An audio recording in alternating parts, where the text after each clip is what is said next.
An AEW star was backstage at the Royal Rumble. Plus, Rhea Ripley was injured during the Rumble match. And which Rumble return shocked WWE talent? It's all in the wrestling news right now. Rumble's been, Rumble's gone. That's Ross's Rumble face. Hashtag Ross's Rumble face. Do it wherever you are right now. Hashtag Ross is having a stroke. Tom, there was an AEW guy backstage at the Rumble, wasn't there, Tom? Oh, no. Tommy, that must only mean an AEW star is going to WWE. Oh, it's not happening at all. Yeah, so the CCTV footage from the event has captured a screen grab of Cody Rhodes arriving at the event, by the looks of it, with Ricky Starks from AEW. Now, we know that Starks is under contract with AEW. Yeah. So let's not get anything twisted There's here. nothing happening. We know that Cody Rhodes and Ricky Starks are best friends in the entire world. Ricky Starks helped Cody Rhodes put a child seat in his own vehicle. He certainly did, and that is a friend for life there. Now, Cody and Ricky were there together because, we know what, as we figured out, big night for Cody. Yeah. Ricky wanted to be there to support his mate. Yeah, he was, but Ricky's been rumbled. Yeah. Obviously with a pinch of salt and a little bit of sarcasm, but he did tweet out after this picture went viral on the Twitter machine, damn, they brought back GTV, which is a lovely callback. We had a Goldust reference in the old Cody match itself with the hoof to the tallywhackers as well, which is nice. Was it Goldust? Am I misremembering? GTV? It was Goldust. It was good.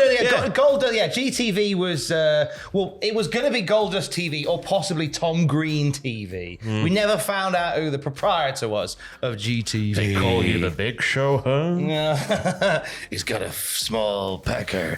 That was the joke that time. Cody talked about his Rumble win and his return match, which was both at the same time, during the press conference afterwards, saying, I popped my eardrum.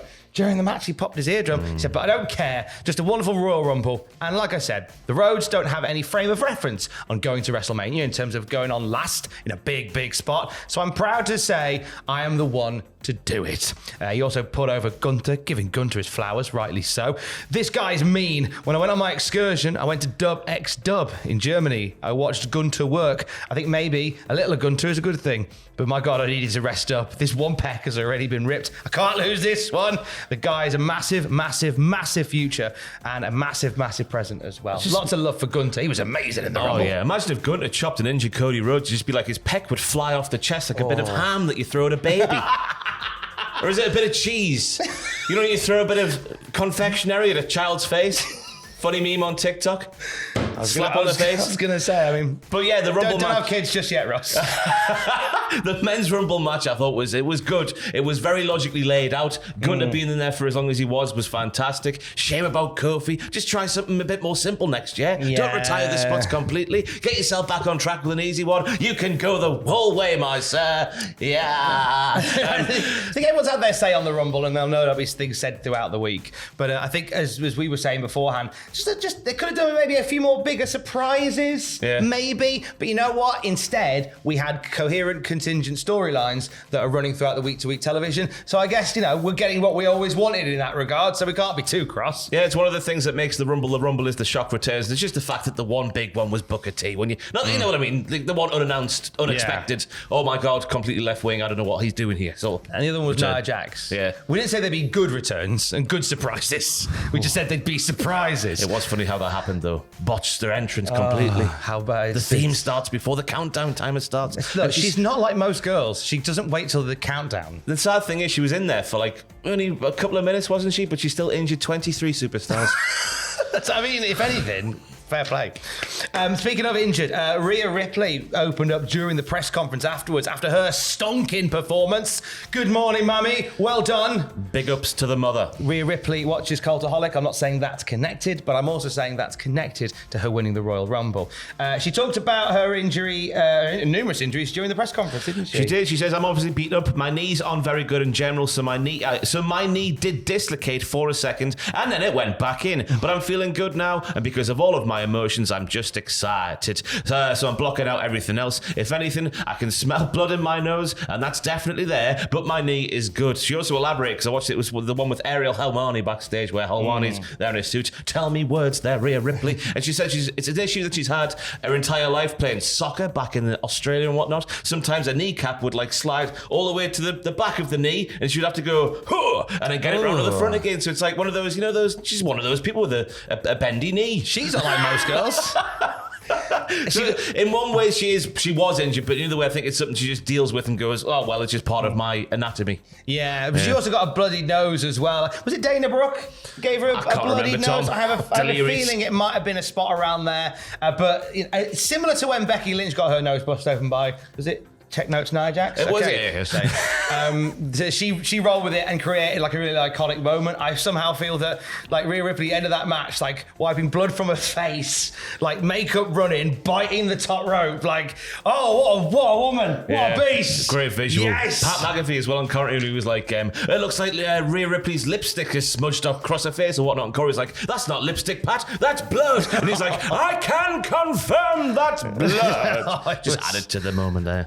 Another star left the Rumble with an injury as well. Sonya Deville sharing a pretty gruesome photo. God, I hope we've grayscaled that bitch. Even grayscale, I think it's questionable content. Yeah. That big old cut above her left eye, not sure where it came from. I've watched it back. It might have been a kick from Asuka right at the very end. She got hoofed by Asuka when they were on the apron. And might have been from there. It burst her eyebrow open. But she's doing all right. She's had it stitched up. She is a beast. And she'll bounce back. I don't think she's due to miss any time because she's challenging for the SmackDown Women's Championship this coming Friday day. So she shouldn't miss any time anyway. Yeah. Get back in there and fight with Charlotte. We didn't see Rey Mysterio in the Rumble. What happened there then, Ross? Tell you what happened, because I've made a point of saying he never got eliminated, which Corey pointed out on commentary, which means Rey Mysterio is your co-winner of the 2023 Men's Rumble. But then people pointed out that when Cody left the ring, he hopped over the top rope. He did the house show dive. So officially, I can confirm Rey Mysterio won the Rumble, but there's more to this story from Dave Meltzer, who said Rey Mysterio was injured last night, Friday night in Laredo at the SmackDown tapings in the match with Karrion Kross. He was going to be in the Rumble. That spot was changed when that happened. Was the Dibware spot where he was supposed to come out. He doesn't come out, and then Dominic comes out. I think they were actually supposed to do some teasers with them in the Rumble to set up a WrestleMania match, but obviously they couldn't do it because Rey's injured. I like the insinuation that they did with Dom having Rey's mask, like he's taking him out backstage. Yeah. It's still, I think that worked better. Yeah. I actually really liked that. I think that worked as a bit. Like, you didn't see what happened, but you know what happened. Yeah. Good. We should have had Michael Cole in there as number 30, I reckon, just to fill in that missing race spot. Wasn't he a 29-man Rumble at the end of the day? Rey Mysterio joined some very elite company of people who won the Rumble by default by not making it. That includes Curtis Axel, and I believe Spike Dudley can claim a similar thing. Was that? I want to say, off the top of my head, 04? Wow. Or maybe 02. He got chokeslammed on the ramp before he even got in the ring. Wow. You'll know it, and you'll pop it down there, and I appreciate that. But yeah, so it was a unique company. That surprised you, didn't it? Yes, it did. That surprised you. A bit like how Michael Cole, as we've said there, was surprised by Pat McAfee. Yeah, and Corey's suit as well. Corey. But yeah, the Pat McAfee appearance at the start of the show, according to PW Insider, was a bloody shoot. Very limited people knew that Pat was going to be there to do the commentary, and including Michael Cole and Corey Graves, who were informed via their producers as Pat was sitting down, apparently. Oh, by the way, Pat's doing commentary with you. It was lovely when Pat's music hit, and you could just see Michael was like a dog at the window when they see the car pull up on the drive. He was just like... So lovely. He looked delighted. And once Corey realised the fix was in, like, he owned it. He was like, I'd rather have root canal than work with Pat McAfee. I thought he was brilliant. Yeah. Like, so because I saw, obviously Corey played up to it, because when it was reported in the last couple of hours, it was a surprise. I saw a few people go, oh wow, Corey must really hate Pat then. I was like, no, you... No, come on. I know we're all tired. But come on.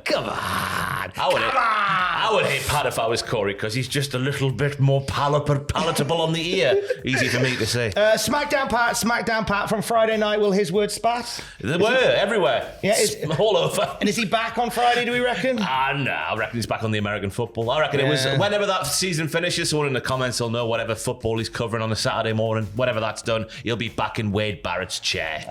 Wade Barrett can go back and be a horny middle-aged man in NXT. It's what the nature wants. It's what the heart wants as well. More wrestling news throughout the day at Cultaholic.com. WTF moments from the Rumble are live on the YouTube channel. I haven't watched it yet, but I imagine that you get a good 4 hours out of the Mountain Dew pitch black match. Well, yes, I do compare Bray Wyatt's facial paint to a cum, so all the great content there. Yeah, wait till Tuesday. I'll be all over. I don't know what I'm saying now, Tom. Words are just entering my... Ross says on Tuesday they'll become all over. More wrestling news at Cultaholic.com. Stay safe. I love you. Bye.